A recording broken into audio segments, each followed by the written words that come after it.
اللہ کے نام پہ خرچ کرو، یہ روزے کی زکوٰۃ ہے جو غریب کی عید کو اچھا کرنے کے لیے ہے۔ اور گندم کے حساب سے نہ دو، کشمش کے حساب سے دو، کشمش کے حساب سے دو، کھجور کے حساب سے دو۔ گندم 2 سیر بنتی ہے، کشمش 3 کلو بنتی ہے، کھجور 3 کلو بنتی ہے، جاؤ بازار میں پوچھو کیا ریٹ ہے، پھر اس کو ادا کرو کہ میرے رب کو سخی سے پیار۔ حنین کی جنگ میں فتح ہو چکی، مال غنیمت کٹھا، پوری وادی بھری ہوئی تھی اونٹوں سے، 100 اونٹ وادی میں کھڑے تھے۔ صفان بن امیہ اوپر سے کلمہ پڑھ چکے ہیں، اندر سے منافق ہیں، وہ اونٹوں کو نا یوں یوں دیکھ رہے، مجھے دیکھو ایسے ایسے دیکھ رہے۔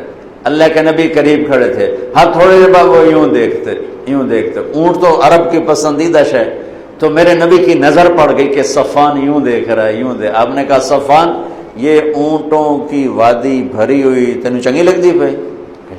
کہاں جی بڑی چنگی لگ رہی۔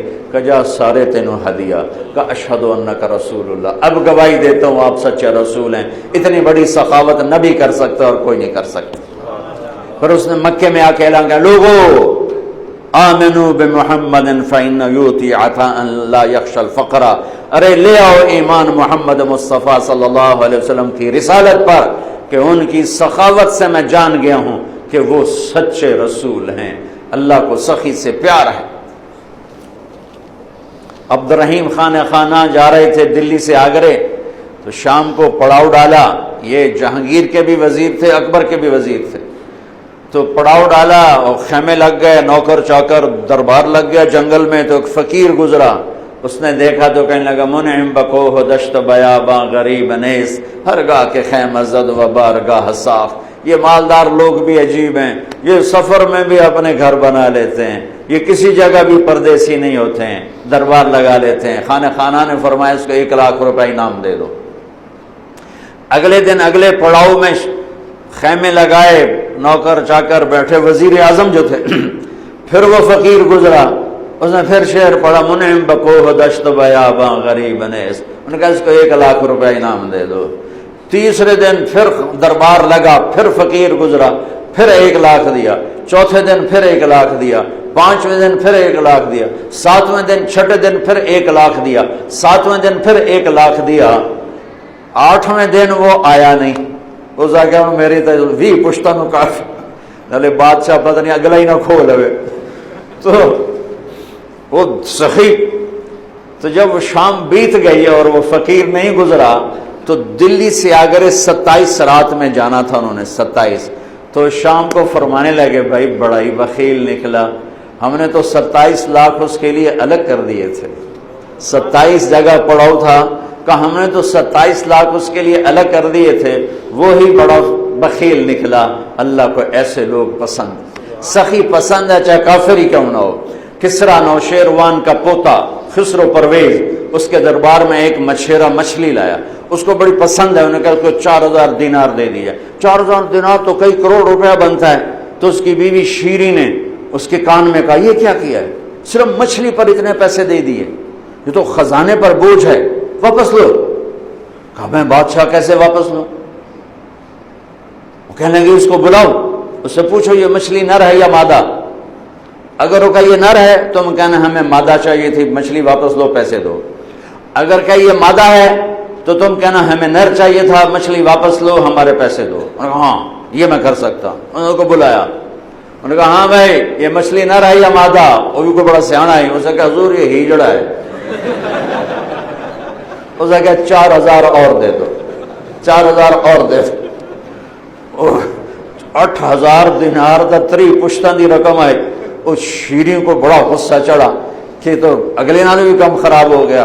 وہ 8000 لے کے جا رہا تھا تو 1 دینار گر گیا، تو اس نے وہ اٹھا لیا۔ تو شیریں نے کہا دیکھا کتنا بے غیرت کنجوس ہے کہ 8000 دینار لے کے جا رہا ہے، 1 گر گیا ہے وہ بھی نہیں چھوڑا۔ ایسے بخیل کی کبھی قدر نہیں کرنی چاہیے، سارے پیسے واپس لے لو۔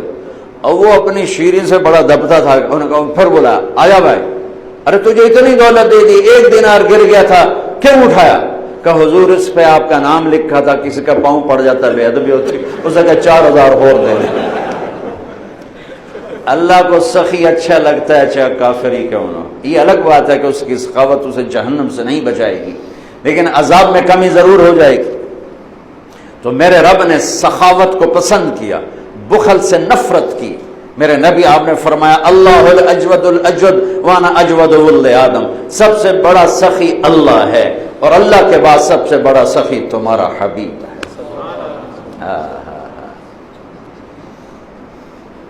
آپ کرتا پہن کے باہر نکلے، ایک صحابی نے کہا یا رسول اللہ یہ کرتا مجھے دے دیں، مجھے بڑا اچھا لگ رہا ہے۔ آپ نے کرتا اتار کے دے دیا اور خود کرتے کے بغیر تھے، چادر باندھی ہوئی کرتے کے بغیر، نماز کا وقت آ گیا اور نماز لیٹ ہو رہی ہے۔ بلال یا رسول اللہ نماز کا، میرے پاس تو کرتا کوئی نہیں۔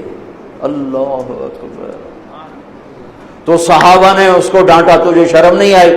اللہ کے نبی کے پاس ایک ہی کرتا تھا اور تو نے وہ بھی لے لیا۔ کہ اللہ کی قسم میں نے کسی لالچ کی وجہ سے نہیں مانگا، میں نے اس لیے مانگا کہ میرے نبی کے بدن پہ لگا ہے، میں جب مروں گا اسے اپنا کفن بناؤں، اس لیے مانگا۔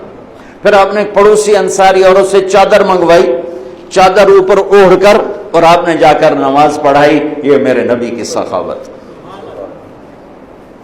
تو بھائیو اللہ کو سخی پسند ہے، تو اللہ کے نام پہ افطاریاں کراؤ، اور کم از کم یہ ہے کہ روزے کی زکوٰۃ دو، جس کو صدقہ فطر کہا جاتا ہے، اور گندم کے حساب سے مت دو، یا کشمش کے حساب سے دو، یا کھجور کے حساب سے دو۔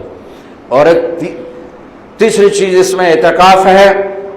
میرے نبی میں نے آپ سے عرض کیا کہ پورا مہینہ بیٹھے، 20 دن بیٹھے، 10 دن بیٹھے، 10 دن مستقل ساری زندگی کا آپ کا جتنے 9 رمضان آپ کے مقدر میں تھے آپ نے ان کو استعمال فرمایا کہ اعتکاف والا اللہ کا اتنا محبوب ہو جاتا ہے کہ ہم جو اعتکاف کے بغیر ہوں گے، ہم اگر نفل پڑھیں گے تو بندگی عبادت لکھی جائے گی، نہیں پڑھیں گے نہیں لکھا جائے گا۔ اعتکاف والا سویا بھی ہو تو اس کی عبادت لکھی جاتی، باتیں بھی کر رہا ہو تو تسبیح لکھی جاتی، کھانا بھی کھا رہا ہو تو بندگی لکھی جاتی۔ اور اللہ کے در پر وہ آ کے بیٹھ گیا ہے اور اللہ تعالیٰ فرماتے ہے تو میرا بو بھائی مالتے بہ گیا، چلو جو منگتا ہے دے دیو، جو منگتا ہے دے دیو۔